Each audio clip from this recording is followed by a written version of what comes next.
À la clé, le podcast qui partage plus qu'une histoire de logement. Le temps d'un échange inspirant, nous allons à la rencontre d'hommes et de femmes engagés. Utilisateurs, élus, architectes, sociologues, associations. Avec eux, nous allons décrypter les clés de succès pour mieux vivre ensemble. Aux quatre coins des Hauts-de-France et du nord de l'Île-de-France, nous sommes Claisance, acteurs du logement social, et entre nous, c'est bien plus qu'une histoire de logement. Bonjour à toutes et à tous, je suis Sophie Bouquet et je suis enchantée de vous retrouver dans ce deuxième rendez-vous de notre podcast À la clé. Bonjour à tous les trois et merci de votre présence. Nous sommes réunis aujourd'hui pour échanger sur une thématique d'actualité, le confinement. En effet, nous vivons notre saison 2 et bien que celle-ci soit différente de la première, être confiné, c'est parfois être en difficulté. C'est pourquoi nous avons choisi d'échanger sur la solidarité, les initiatives locales et innovantes qui permettent de mieux vivre, voire de surmonter le confinement. Ce premier épisode, plutôt orienté sur la solidarité et les actions d'entraide, sera complété la semaine prochaine par un second épisode abordant les difficultés économiques et les solutions pour y remédier. Aujourd'hui, nous sommes à Beauvais, dans l'Oise.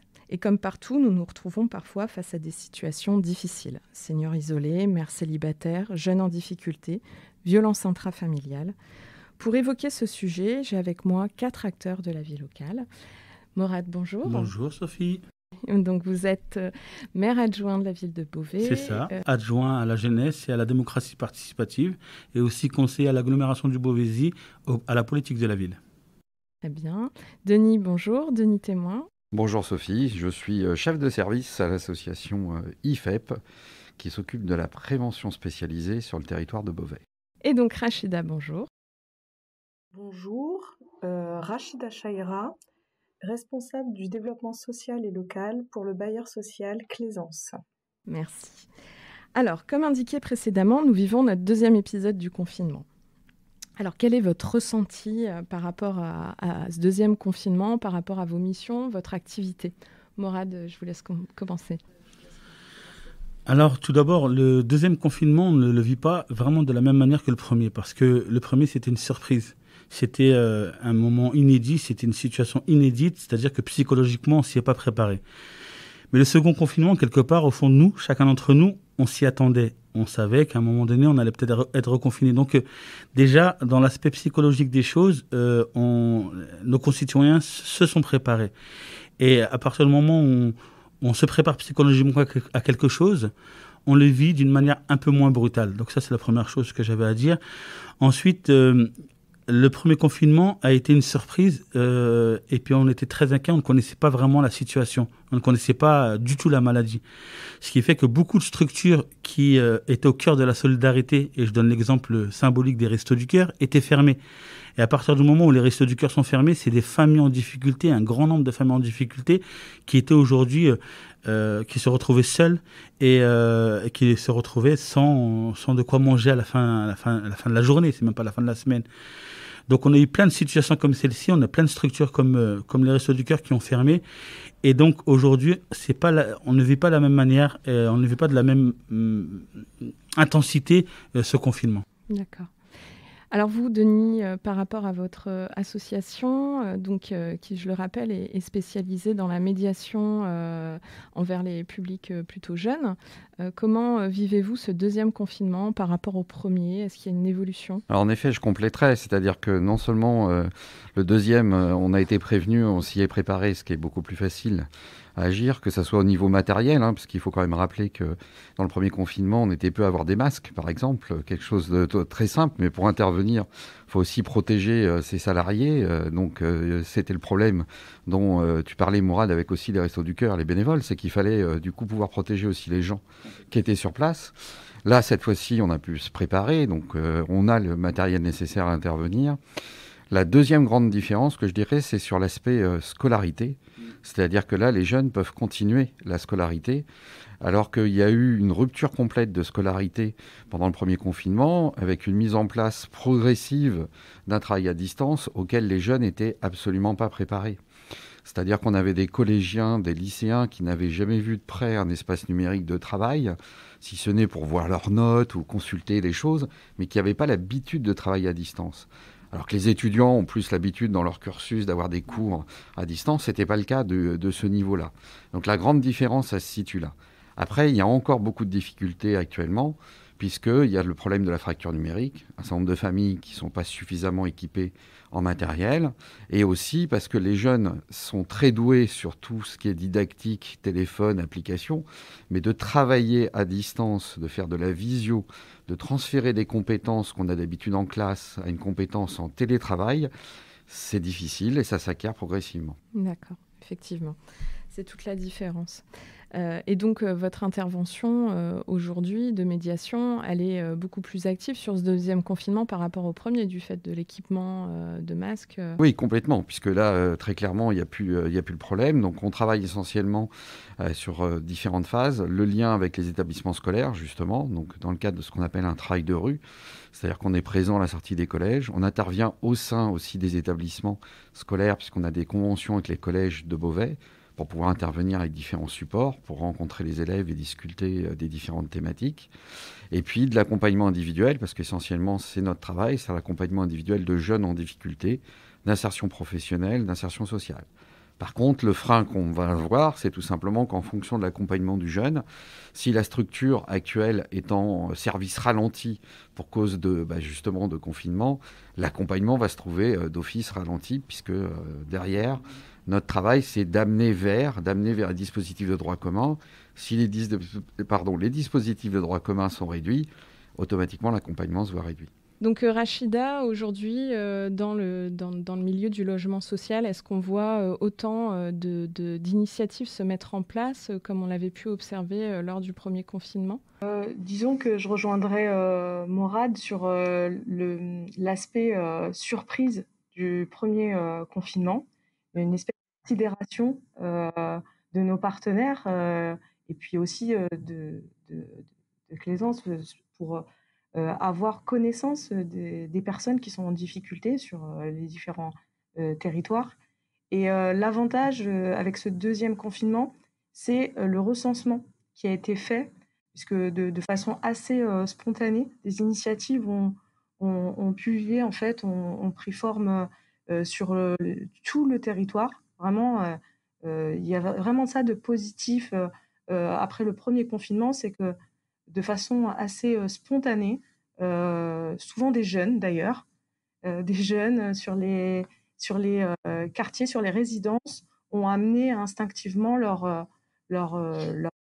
les courses, les personnes, que ce soit isolées ou des parents seuls qui ne pouvaient pas sortir parce qu'il y avait des enfants en bas âge ou des handicaps physiques, se proposer de faire des courses et petit à petit, donc deux choses. Le recensement des personnes en difficulté qui facilite aujourd'hui le travail et du coup les initiatives, elles sont beaucoup plus organisées et les associations qui d'habitude soutiennent ces familles peuvent agir et en plus ont l'identité souvent grâce à ces initiatives spontanées, peuvent entrer en contact direct avec ces publics. Donc on va dire que j'ai le sentiment, moi, à mon niveau, de constater qu'il y a moins d'initiatives, mais je pense qu'elles se sont plus organisées et qu'on a transmis, des liens ont été faits de personnes vulnérables qui n'étaient pas du tout visibles à l'époque, avant le confinement, et qui se sont révélées, d'où aussi l'augmentation, on voit les chiffres qui sont sortis récemment, sur l'augmentation de la pauvreté. Et je pense que c'est simplement ce recensement que le premier confinement a pu révéler autour de toutes ces initiatives individuelles. Des fois, ce ne sont pas des associations, ce sont des initiatives citoyennes qui ont permis d'aider régulièrement tout le long de la fin je vais dire de la moitié à la fin du premier confinement. Et aujourd'hui, ce sont les organismes type institutionnels aujourd'hui, Restos du Cœur, Secours populaire, voilà, qui, eux, ont une machine bien rodée et du coup, maintenant, les contacts sont faits et le travail est beaucoup plus rapide. Par exemple, Morad peut peut-être en parler plus de façon plus poussée. C'est exactement ce qui s'est passé, je pense, sur Beauvais. Ouais. Et alors Rachida, tu pointes du doigt vraiment l'initiative, vraiment l'élan de solidarité qui a été exceptionnel hein, lors du premier confinement. C'est un élan citoyen qui a été rejoint rapidement par les associations, mais c'est tout ce que tu as dit. C'est que lorsque les personnes qui étaient en difficulté se retrouvaient seules et lorsqu'un voisin voyait son voisin en difficulté, il était obligé de réagir. Donc il allait lui faire les courses. Mais à un moment donné, lui aussi était en difficulté, il ne pouvait pas éternellement faire des courses parce que lui aussi n'avait pas les moyens. Donc c'était toutes ces initiatives qui, à un moment donné, se sont coordonnées et se sont dit mais qu'est-ce qu'on peut faire ? Et donc on n'a pas inventé l'eau chaude, on a juste repris l'idée du Resto du Cœur, c'est-à-dire d'aller à la sortie des magasins et de mettre des caddies. Donc c'est d'où est né les paniers suspendus. Et ça a commencé comme ça. Donc on n'avait pas de local au début, on a eu une association qui nous a mis à disposition un local. Et très rapidement, on s'est rendu compte que les magasins jouaient le jeu, donc nous permettaient de récolter devant leur enseigne. Et le premier local s'est rempli trop rapidement. Et comme il fallait respecter les distances de sécurité, quoi de mieux qu'un gymnase ? Et c'est là que j'ai demandé au maire de Beauvais de nous mettre à disposition un gymnase qui nous a été mis à disposition. Et de là est née une vraie banque alimentaire. C'était juste incroyable pendant presque 2 mois, pendant toute la période du confinement, jusqu'à une semaine, le temps que les choses se remettent en place. On a eu plus de 200 citoyens rejoints par à peu près une quinzaine d'associations qui ont joué le jeu de récolter les denrées à la sortie des magasins, qui les ramenaient au gymnase. Ils étaient stockés parce qu'on sait que le Covid pouvait rester aussi très longtemps sur les produits, donc il fallait qu'ils soient stockés, ensuite triés et ensuite rangés dans des paniers qui étaient plutôt bien garnis et ensuite livrés. Et tous les samedis, on avait à peu près plus d'une centaine de jeunes, ce qu'on appelait les livreurs du cœur, donc essentiellement des jeunes beauvaisiens, et aussi des associations qui venaient se fournir chez nous. On avait Rosalie qui ne savait pas où se fournir. On a le Secours Populaire qui était partenaire, donc des associations qui avaient l'habitude d'aller chez les banques alimentaires, qui venaient chez le panier suspendu. Et on avait aussi des dons financiers. Mais l'idée magnifique, c'est qu'à un moment donné, la courbe faisait que on n'avait eu plus aucun don financier, c'est-à-dire que simplement les dons du citoyen à la sortie du caddie permettaient de remplir des tonnes et des tonnes, vraiment d'alimenter des tonnes et des tonnes, qui nous a permis de livrer un certain nombre de colis alimentaires. Et on a livré, dans les 2 dernières semaines, à peu près 1000 familles chaque samedi. C'était juste incroyable. Enfin, mais on n'était pas regardant. C'est-à-dire qu'au début, on passait par le CCAS qui nous permettait de faire un certain tri. Et d'où tu parlais tout à l'heure, Rachida, du recensement, c'est le bon mot. Donc on a recensé un grand nombre de familles qui étaient en difficulté, qui ne se sont jamais en réalité orientées et manifestées vers les structures existantes. Et aujourd'hui, elles existent. Chez le CCAS de la ville de Beauvais, au Secours Populaire et au Resto du Cœur. Et nous, ce qu'on a fait avant le confinement, c'est que ce listing-là, on a envoyé un message quasiment à toutes les personnes qui sont venues vers le panier suspendu pour leur donner les numéros de téléphone du Resto du Cœur, du Secours Populaire et du CCAS. Et je pense que la discussion va continuer, mais parce que j'allais parler d'un numéro vert qui est important aussi, c'est qu'à un moment donné, on a constaté aussi que la première des choses, c'était que pour pouvoir téléphoner, il faut avoir du crédit. Et on a tous l'impression que c'est devenu normal, parce qu'on a tous des forfaits illimités, mais il y a des gens, et les gens qui sont en difficulté ont encore des forfaits comme à l'époque de 2 heures, où ils payent une Licara mobile à 5 €, 10 €. Et donc, à la ville de Beauvais, on a mis en place un numéro vert dernièrement, et c'est le 0800 017 019. Toute personne, en tout cas sur le territoire du Beauvaisis, peut appeler ce numéro, donc le 0800 017 019, pour se manifester et qu'elle ne reste pas dans le besoin et seule dans son coin. Ça, c'est important. Donc c'est un numéro gratuit, donc on le reprécise. Toute personne en difficulté qui ne se serait pas manifestée lors du premier confinement. Et puis il y a aussi ces personnes il y a beaucoup d'entreprises qui ferment aujourd'hui, hein, donc le nombre de sans-emploi augmente et donc il y a des situations nouvelles. des gens qui, dans un premier temps, avaient un travail, qui peut-être l'ont perdu entre-temps. Donc toute personne sur le Beauvaisis qui ne serait pas recensée peut contacter ce numéro vert pour faire part de ses difficultés. Elle sera orientée, elle sera accompagnée par des travailleurs sociaux et on fera tout pour leur trouver une solution. Eh bien, c'est très bien parce que ça me permet d'enchaîner. Justement, j'allais vous demander, dans cette phase de deuxième confinement, comment on peut aider concrètement les personnes qui nous écoutent et qui se retrouveraient dans une situation plutôt difficile. Donc, c'est vrai qu'on a beaucoup parlé des seniors, donc qui, a priori, sont des personnes plutôt bien recensées aujourd'hui dans les structures. Je pense aux jeunes. Effectivement, aujourd'hui, il y a l'école, mais parfois, dans les quartiers difficiles où on vit dans des petits appartements, une famille nombreuse, où on n'a pas d'intimité, être dehors, c'est dans son quartier, c'est un peu l'extension de chez soi, mais on n'a pas le droit. On est confiné. Donc, comment ça se passe, Denis, sur ce terrain-là ? Alors, les éducateurs travaillent énormément dans la rue, c'est-à-dire qu'ils déambulent au sein des quartiers, et particulièrement aux horaires où les jeunes sont dehors pour évidemment aller à leur rencontre. On distribue beaucoup de cartes de visite. On a un budget carte de visite assez important par an, où il y a les numéros de téléphone portable des éducateurs de chaque secteur. Donc on intervient pour les jeunes. Pour les jeunes. Vous les distribuez aux jeunes. Tout à fait. Donc on intervient sur le secteur d'Argentine, le secteur de Saint-Jean, le secteur de Saint-Lucien et Notre-Dame-du-Tille. Voilà, c'est les 4 secteurs sur lesquels on intervient. À chaque fois, il y a une équipe de 3 éducateurs qui est présente sur ce secteur-là, ce qui permet de faire des rotations et du coup de couvrir le maximum de jeunes. L'autre élément, c'est on a beaucoup de liens avec les centres sociaux qui sont nos partenaires obligés du secteur et du quartier et qui du coup nous relaient aussi des informations, les demandes de certaines familles en termes de besoins, en termes d'interrogations pour pouvoir justement faire le lien. Alors, une des particularités de la prévention spécialisée, c'est qu'on est dans la libre adhésion, c'est-à-dire que le jeune doit manifester son envie d'être accompagné.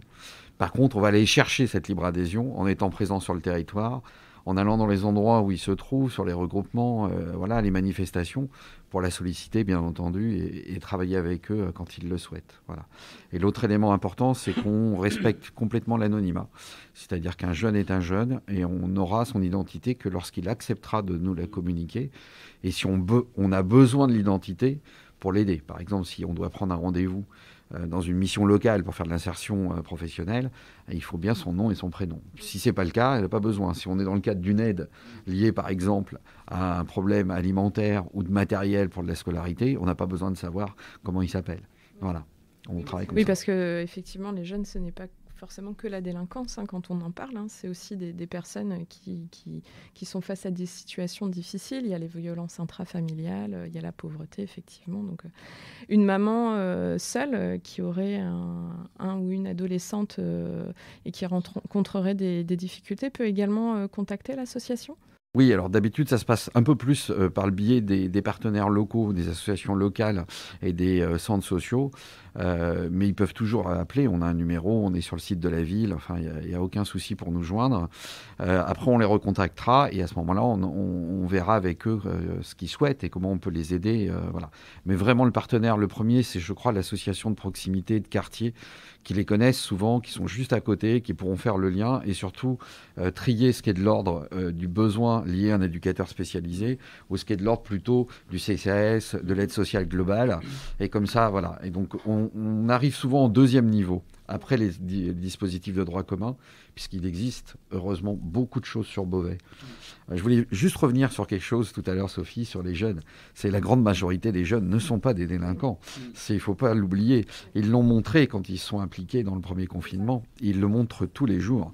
Voilà, on a heureusement une jeunesse. Et aujourd'hui, on a tendance à les accuser de tous les maux, entre autres de transmettre le Covid. Non, ce sont des jeunes comme nous, on était jeunes à l'époque, et imaginez la contrainte qu'ils ont actuellement. Avoir des masques, se tenir à distance, ne pas se serrer la main.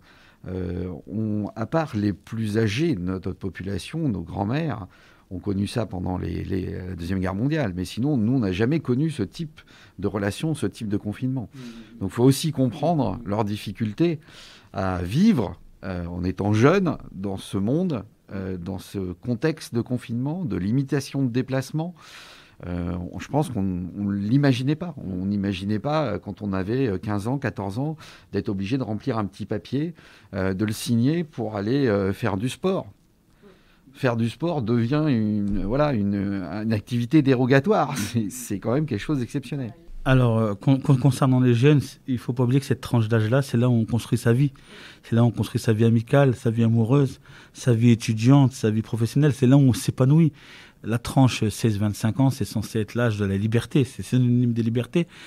Et là, depuis bientôt un an, on va dire maintenant quelques mois, mais on oublie vraiment de la véritable souffrance dans laquelle ils peuvent être. Et ce qu'on peut leur imposer, et surtout cet esprit de les faire culpabiliser. Il y a même des campagnes où souvent elles sont maladroites parce qu'on vraiment les accuser d'être ceux qui vont transmettre le Covid, avec tout ce qu'ils subissent déjà, ça peut être très violent pour eux.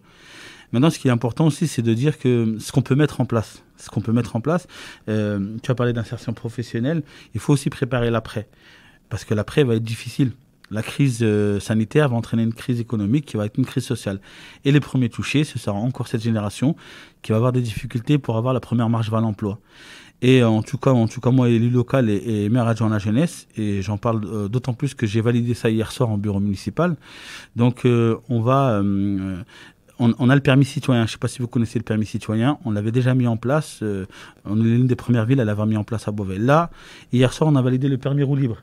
Donc ça va intéresser aussi les éducateurs. C'est pour la tranche d'âge de 16 à 25 ans. C'est beaucoup plus accessible pour tous les jeunes qui sont apprentis, qui cherchent un apprentissage et vont pouvoir passer le permis AM pour pouvoir partir en formation. Ils paieront juste 45 € et 18 heures d'engagement volontaire. Et la troisième chose qu'on va mettre en place, c'est qu'il y a un dispositif qui s'appelle le service civique. On va prendre notre part et on va recruter un grand nombre de services civiques au sein de nos collectivités pour qu'ils puissent déjà s'engager dans la société, qu'ils puissent être formés, être accompagnés, être tutorés par les agents de la ville ou les agents de l'agglo. Et en même temps, ça leur permet d'avoir une indemnité à la fin du mois. Ça pourra durer 6 ou 12 mois, mais pendant ce service civique, au moins, ils ne seront pas dehors, ils ne seront pas à la rue. S'ils n'ont pas d'alternance, la ville de Beauvais sera à leur disposition pour dire si tu ne trouves rien, nous on prend notre part, on vous accompagne dans cette période difficile, jusqu'au moment où tout reviendra peut-être à la normale, on l'espère. Rachida, tu avais quelque chose à ajouter? Sur la question des violences intrafamiliales, les réseaux sociaux, même si on le sait, c'est super compliqué du coup d'aborder, que les gens viennent vers. Il y a plusieurs campagnes qui ont été menées et je pense, comme pour les jeunes d'ailleurs, que les réseaux sociaux ont pris une part très importante lors du premier confinement et peut-être pour le deuxième confinement, réfléchir à la manière d'aborder et d'aller vers ces jeunes pour leur donner de l'information, pousser les initiatives et les aides, qu'elles soient de l'État, de la région ou au niveau des communes, des villes. C'est utiliser les réseaux et puis les réseaux que les jeunes utilisent. Parce qu'il y a ceux qu'on pense qu'ils utilisent et puis il y a ceux qu'ils utilisent réellement. Je le vois par exemple du premier confinement, indépendamment des municipalités, se sont développés, et des établissements scolaires, se sont développés des solidarités aussi à travers, par exemple, WhatsApp, pour ne citer que lui, avec des groupes entre jeunes qui instinctivement voilà, dès qu'il y en avait un qui récupérait des cours, des données, des exercices, ça se passait l'information, voilà, et ça va très très vite, beaucoup plus vite que ce qu'on pourrait faire en allant vers eux ou de cartes de visite. Pousser de l'information via ces réseaux, je pense que ça permettrait une rapidité et de toucher de façon plus importante cette population, voilà, utiliser leurs médias et leur façon de communiquer.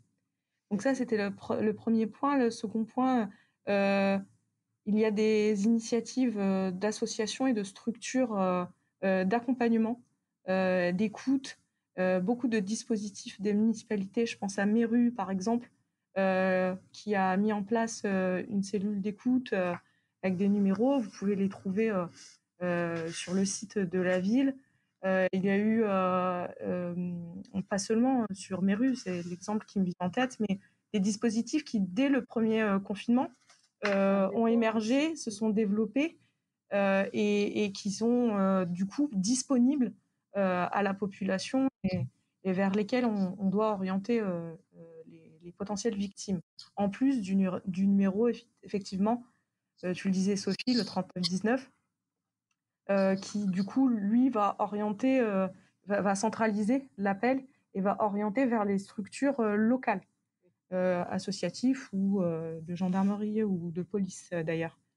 Donc ça, c'était pour les violences intrafamiliales. Et je rebondis sur ce que disait tout à l'heure Morad concernant les dispositifs. Il faut savoir que, par exemple, le service civique est un dispositif qui existe sur tout le territoire, qui est national, et que chaque jeune, peu importe où il se trouve sur le territoire, peut s'inscrire sur le site Service civique, trouver des missions ou poser sa candidature en tant que volontaire civique pour peut-être transformer ce qui a émergé lors du premier confinement. Et puis, cette envie de peut-être aider et qu'elle soit formalisée et que ce soit un vrai tremplin, une vraie expérience soutenue par une association. Aujourd'hui, elles sont capables d'œuvrer.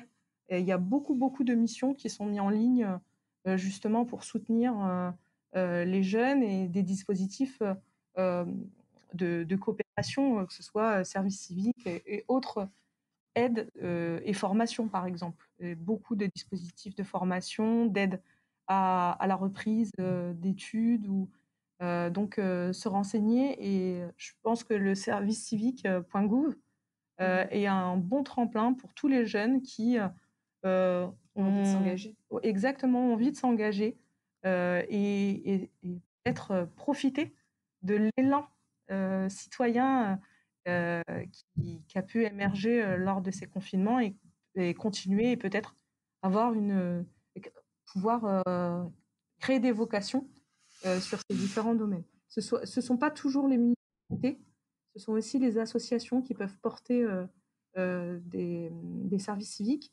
Donc, il y en a vraiment pour tous les goûts, que ce soit les associations sportives ou pas d'ailleurs.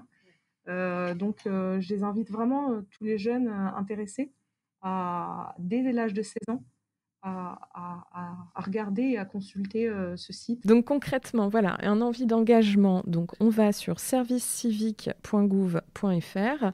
On est en difficulté, que ce soit financière, violence, intrafamiliale. Ne pas hésiter à aller consulter les sites internet des villes, les pages Facebook des communes, des départements où on peut retrouver toutes les informations, les structures. La région également, tout à fait. On parlait de Méru, effectivement, qui a mis en place une permanence téléphonique gratuite pour tous les Méruviens qui rencontreraient le besoin d'exprimer des difficultés psychologiques. Donc, c'est Madame Morin, donc, qui est joignable au 07 64 26 62 27. Donc les associations France Victimes, Petits Frères des Pauvres aussi, qui assurent le SAMU social. Donc toutes ces informations, vous les retrouvez bien sûr sur les sites concernés. Et puis sur le site de Claisance, il y a aussi ce guide du confinement où on avait répertorié, il me semble, un bon nombre d'initiatives qui avaient été mises en place. Un dernier petit conseil peut-être, Morad, pour ceux qui nous écoutent. Alors, un dernier petit conseil, c'est juste de garder le sourire, qu'après la pluie vient le beau temps, et que on doit faire preuve de résilience et surmonter les difficultés ensemble. Et surtout, la solidarité a commencé avec votre voisin, elle commence même au sein même de votre famille. Avant même de faire appel à l'État ou à la ville ou à qui que ce soit, soyons solidaires les uns des autres. C'est la véritable solidarité, c'est votre prochain, c'est celui qui est en face de vous, celui qui est dans la chambre d'à côté. Et c'est la meilleure des solidarités. On commence par celle-ci. Denis, un dernier mot ? Ça va être dur parce qu'il a vraiment tout mis le haut niveau. Je rejoins totalement, bien évidemment, Morad. Baissez pas les bras, en effet. Et puis, message particulier peut-être aux jeunes qui peuvent aussi écouter ce podcast. C'est vous les forces vives du pays. Donc, c'est allez-y. Vous savez faire. Donc, montrez-le. C'est la meilleure des démonstrations à faire. Merci, Denis. Rachida ? Ça rejoint un petit peu ce que tous les participants ont déjà dit, mais moi, je souhaiterais juste encourager l'ensemble des auditeurs à, pour conserver le sourire, se concentrer sur plutôt ce que le confinement nous permet de faire, de préparer l'après, de préparer une meilleure sortie, meilleures relations et de conserver, de créer des projets autour de cette solidarité qui a été le fruit de ce premier confinement. Et du coup, et d'oublier un petit peu ou de relativiser pardon, ce que le confinement nous retire, parce qu'il nous octroie aussi du temps pour la réflexion et puis l'action juste au sortir de ce confinement. Très bien, merci. Donc, il est important de souligner que nos quartiers, que nos villes, nos territoires fourmillent de belles initiatives. La solidarité, le partage et la convivialité sont vraiment des valeurs fortes qu'on retrouve dans tous les territoires.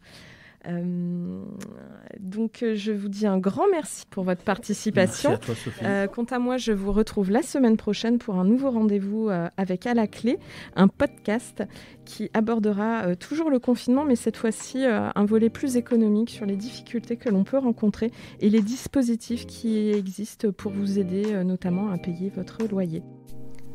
Prenez soin de vous et de vos proches et à la semaine prochaine.